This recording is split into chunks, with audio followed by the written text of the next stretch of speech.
Security guard moved toward the children as the salon manager's voice cut through the air. I'm refusing you service. Now get out. Tuesday, 4:30 p.m. The afternoon sun slanted through Elysian-style's floor-to-ceiling windows, casting golden light across pristine white furniture.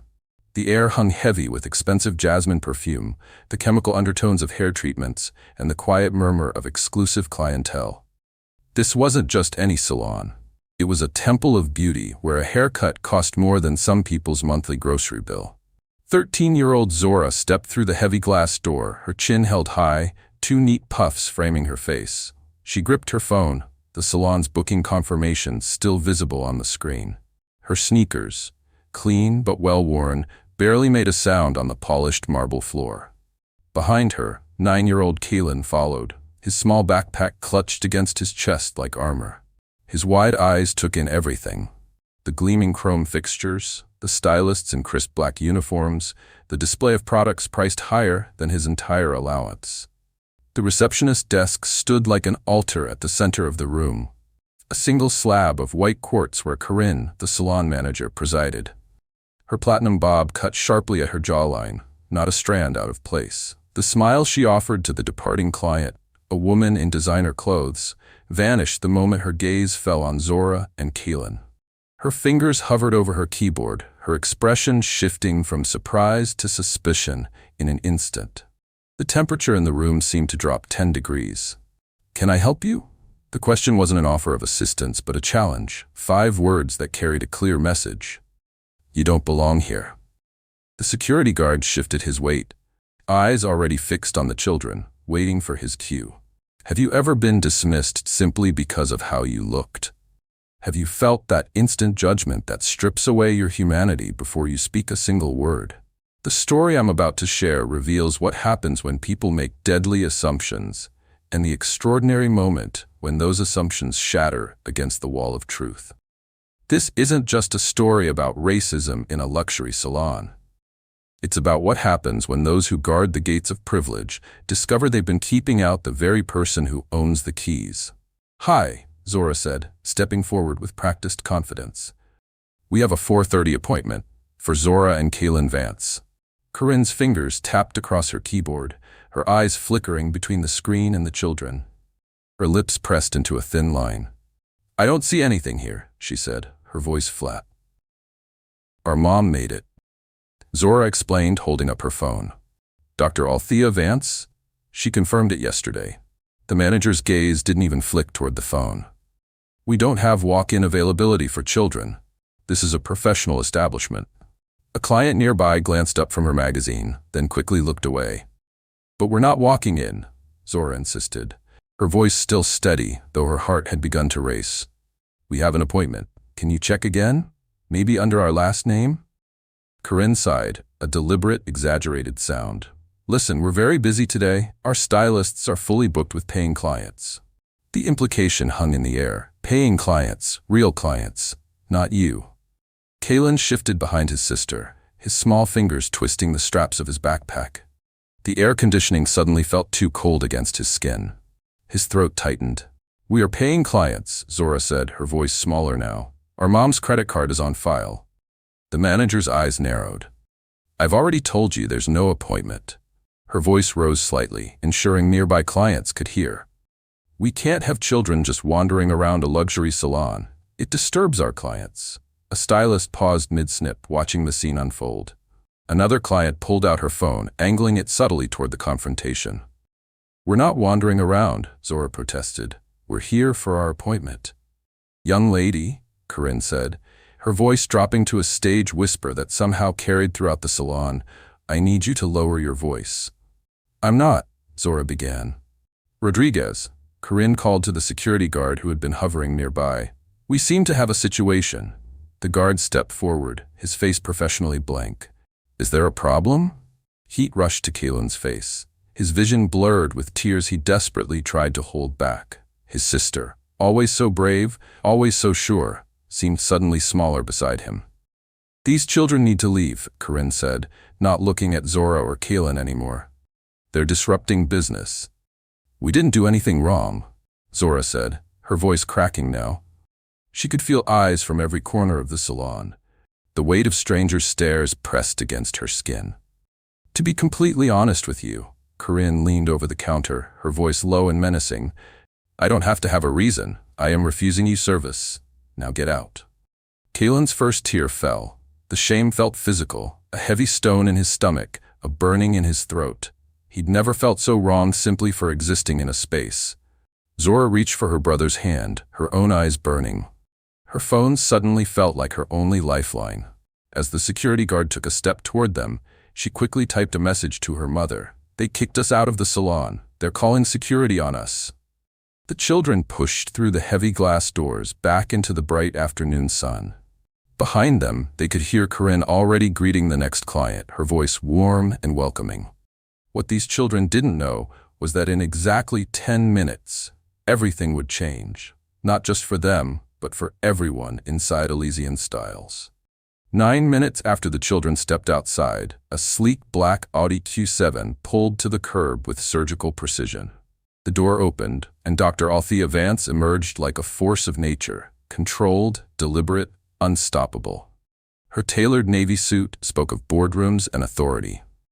The Hermes scarf at her neck cost more than most people's monthly car payments. Her natural hair was styled in an elegant crown of twists, and the diamond studs in her ears caught the sunlight as she moved. Her heels clicked a determined rhythm against the pavement. But it was her eyes that commanded attention, sharp, intelligent, and at this moment filled with a mother's fierce protective instinct. She spotted her children immediately.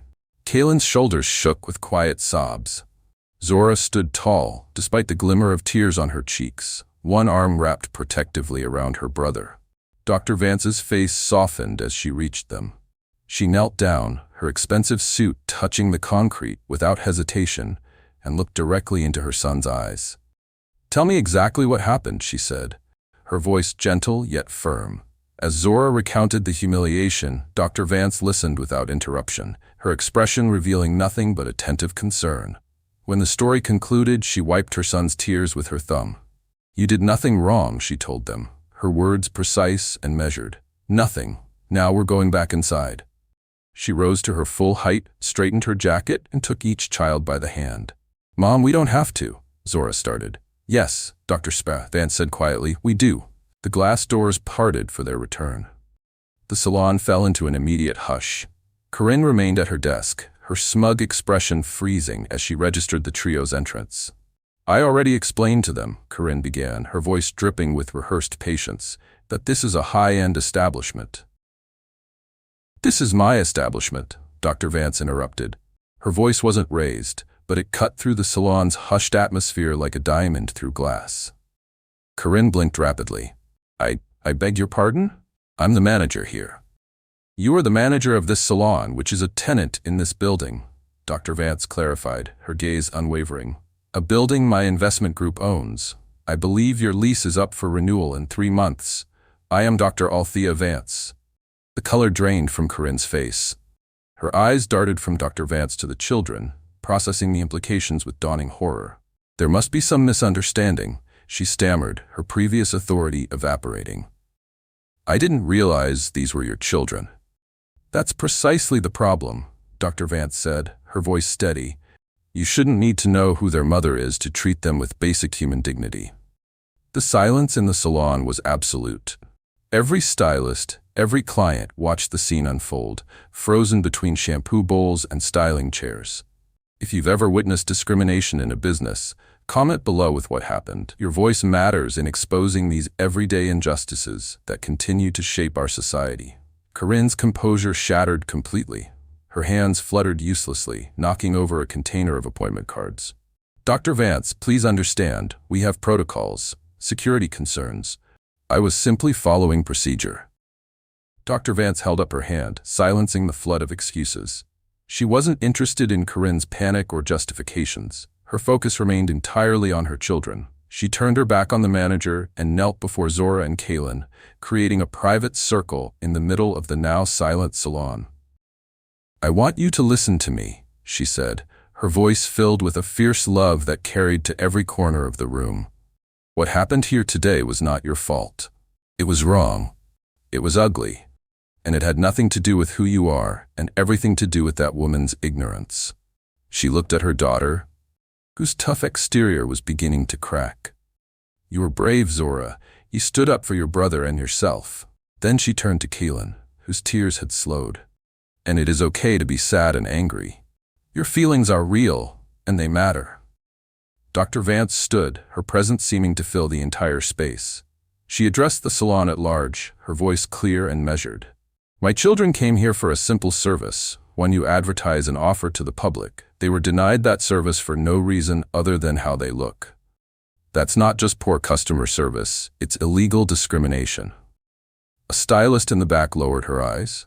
A client shifted uncomfortably in her chair. The lease agreement for this space, Dr. Vance continued, includes a non-discrimination clause. Section 8, paragraph 3, if you'd like to review it. We'll be discussing this incident at the next property management meeting. She turned back to her children, extending her hands. Come on, we'll find somewhere that deserves your business. As they walked toward the door, Dr. Vance paused and looked back at Corinne. Expect a formal notice from my office tomorrow. The glass doors closed behind them with a definitive click. This isn't just one bad employee making a poor decision. This is consumer racial profiling, a documented pattern where businesses treat customers differently based solely on their race or ethnicity. A 2018 Gallup poll found that 30% of Black Americans reported being treated unfairly while shopping. These aren't isolated incidents, but part of a systemic problem that continues despite civil rights legislation. For children, these experiences aren't just inconvenient, they're traumatic. Psychologists have documented how discrimination creates stress responses similar to those seen in trauma survivors, with effects that can last for years. When Zora texted her mother, she wasn't just reporting bad service. She was reaching out from a moment of profound injustice, one that children across America experience every day in stores, restaurants, and yes, luxury salons. The difference in this story? These children had a mother with the power to demand accountability. In the car ride home, Dr. Vance watched her children in the rearview mirror. Kaylin had stopped crying, but his usually animated face remained blank. Zora stared out the window, replaying the incident in her mind over and over. The damage wasn't visible, but it was profound. When children experience racial discrimination, the effects go far beyond hurt feelings. Their bodies respond as if under physical attack. Stress hormones flood their systems, their hearts race, their breathing changes, and something deeper happens, something that can alter how they see themselves and their place in the world. Research from the American Academy of Pediatrics shows that children who experience racism have higher rates of anxiety, depression, and even symptoms resembling post-traumatic stress disorder. A 2021 study found that by age 10, Black children who reported frequent experiences of discrimination showed changes in brain regions that regulate emotion and stress. For parents, recognizing the signs of racial trauma is crucial. Sudden withdrawal from friends or activities they once enjoyed, increased irritability or unexplained emotional outbursts, physical complaints like headaches or stomach aches without medical cause, changes in sleeping or eating patterns, school avoidance or declining grades, negative comments about their own appearance, especially their hair or skin, reluctance to enter certain spaces or businesses. The salon incident touched on something particularly painful: the politics of black hair. For centuries, black hairstyles have been policed, regulated, and deemed unprofessional or disruptive. The need for legislation like the Crown Act, creating a respectful and open world for natural hair, which prohibits discrimination based on hair texture and protective styles, demonstrates how deeply this bias runs. When children are rejected from spaces specifically meant for hair care, the message is especially damaging, explains Dr. Jasmine Cooper, child psychologist and author of Raising Resilient Children in a Racist World. It communicates that not only are they unwelcome, but that something fundamental about their appearance is wrong. These moments can create lasting trauma unless countered with powerful messages of affirmation and belonging. Dr. Cooper's research shows that children who experience discrimination often ruminate on these events, replaying them repeatedly as they try to make sense of what happened. This mental loop can intensify negative emotions and lead to internalized racism, the devastating belief that maybe the stereotypes are true. For Zora and Keelan, the Salon incident could have been this kind of formative trauma. It could have taught them to expect rejection, to doubt their worth, to carry the weight of other people's prejudice. But there's something powerful about seeing someone who looks like you in a position of ownership. When Dr. Vance revealed that she owned the building, she didn't just correct a racist assumption, she provided her children with a counter-narrative to the one Corinne was teaching. Dr. Cooper calls these protective encounters, experiences that build resilience by demonstrating that while racism exists, it doesn't define reality. When children witness authority figures who share their identity standing up against discrimination, it creates a psychological shield against internalizing negative messages. The most important protective factor, however, isn't a dramatic confrontation. It's the conversation that happens afterward, the one Dr. Vance began in the salon and would continue at home. The moment Dr. Vance revealed her ownership of the building wasn't just about silencing one discriminatory manager. It represented something far more profound: the reclamation of economic power in a system historically designed to prevent it. For over a century, Black Americans have faced systematic barriers to property ownership. After the Civil War, the promise of 40 acres and a mule was quickly revoked. By 1910, Black Americans had managed to acquire 16 million acres of land through sheer determination. What followed was a massive dispossession through violence, discriminatory lending, and legal manipulation. Between 1910 and 1997, Black farmers lost approximately 90% of their land, property valued today in the hundreds of billions of dollars. This deliberate wealth extraction is a primary driver of today's racial wealth gap, where the median white family has 8 times the wealth of the median Black family. Despite these obstacles, Black entrepreneurs built empires. Madam C.J. Walker, born to formerly enslaved parents in 1867, became America's first female self-made millionaire by creating hair care products for Black women. Her business model didn't just generate personal wealth, it employed thousands of Black women as sales agents, creating economic independence in communities locked out of traditional employment. Maggie Lena Walker became the first Black woman to charter a bank in 1903. Her St. Luke Penny Savings Bank provided crucial capital to Black businesses and homebuyers when white-owned institutions refused them service. In Tulsa, Oklahoma, Black business owners built such a thriving commercial district that it earned the nickname Black Wall Street, until a white mob destroyed it in the 1921 Tulsa Race Massacre, killing hundreds and burning 35 blocks of Black-owned property to the ground. This history makes Dr. Vance's ownership particularly significant. Each Black-owned building, business, or piece of land represents a triumph over intentional exclusion. Ownership changes power dynamics in immediate, tangible ways. When Zora and Keelan witnessed their mother's revelation, they learned a crucial lesson. The authority to exclude is not absolute. The spaces marked not for you can be transformed through persistence, education, and strategic investment. Black ownership extends beyond individual financial success. It creates community anchors, employment opportunities, and models of possibility for the next generation. It breaks cycles of exclusion and builds cycles of opportunity. When Dr. Vance purchased that building, she wasn't just making an investment. She was creating a shield against discrimination that would protect not just her children, but everyone who entered that space. Support Black-owned businesses in your community. The link in the description has resources to help you find them. Your purchasing power can help close the racial wealth gap while ensuring that stories like this become increasingly rare. Economic justice isn't just about fairness. It's about creating a world where children like Zora and Keelan can walk into any space knowing they belong. That evening, after dinner, Dr. Vance sat with her children in their living room. The formal confrontation at the salon was over, but the real work of healing was just beginning. "I want to talk more about what happened today," she said, creating a space where their feelings could exist without judgment. "How are you both feeling now?" Keelan, curled against his mother's side, spoke first. "I felt like I did something wrong," but I didn't know what. Zora's response came slower. I keep thinking about what I could have said differently. Maybe if I had shown her the confirmation email right away. This is exactly what I want to address, Dr. Vance said gently. You're both looking for what you could have done differently when the problem wasn't with either of you. This conversation, taking place in countless living rooms across America, is perhaps the most powerful tool parents have against the psychological damage of racism. Child development experts recommend a four-step approach. First, acknowledge and validate. Dr. Vance created space for her children to express their feelings without minimizing them.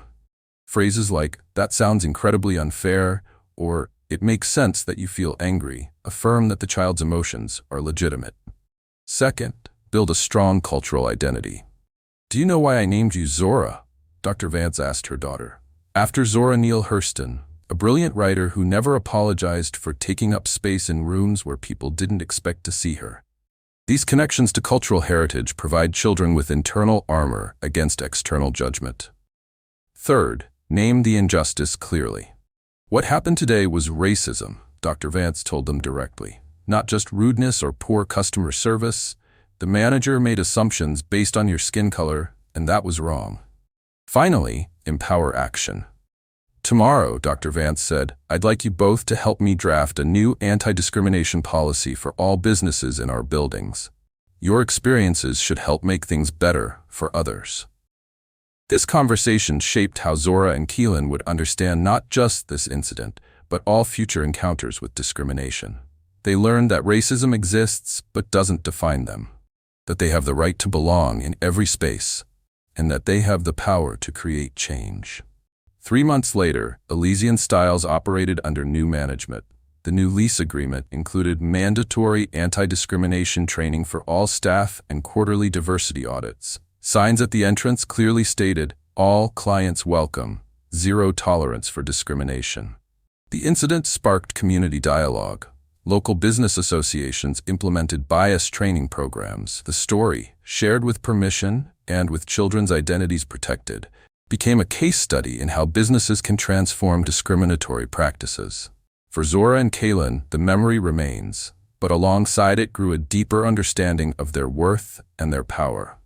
The most powerful response to discrimination isn't just outrage, it's education, ownership, and healing. When children learn to process these experiences with the guidance of loving adults, they develop resilience that transforms pain into purpose. The story of Zora, Keelan, and Dr. Vance reveals a truth that extends far beyond one salon encounter. When children face discrimination, the damage is real, but so is their capacity for resilience when supported by truth, community, and action. This isn't just about one family's triumph over bias. It's about recognizing how ownership of property, of narrative, of self-worth transforms power dynamics and creates lasting change. Here's what you can do right now. First, educate yourself. The description below contains links to resources about talking to children about racism, recognizing signs of racial trauma, and supporting healthy identity development. Second, document and report discrimination when you witness it. Consumer racial profiling is illegal in most states. Knowledge that can protect your rights and others. Third, intentionally support businesses owned by people of color. Economic power creates systemic change beyond individual incidents. Most importantly, if you're raising children in a world that sometimes questions their worth, have the conversations that heal. Acknowledge their experiences, build strong identity, name injustice clearly, and empower them to create change. In the description, you'll find parent guides, legal resources, and directories of Black-owned businesses to support. Subscribe to Black Narratives for more stories that don't just expose injustice, they show us the path forward. Hit the notification bell so you never miss these important conversations. Because the most powerful response to a world that says you don't belong is creating spaces where everyone does.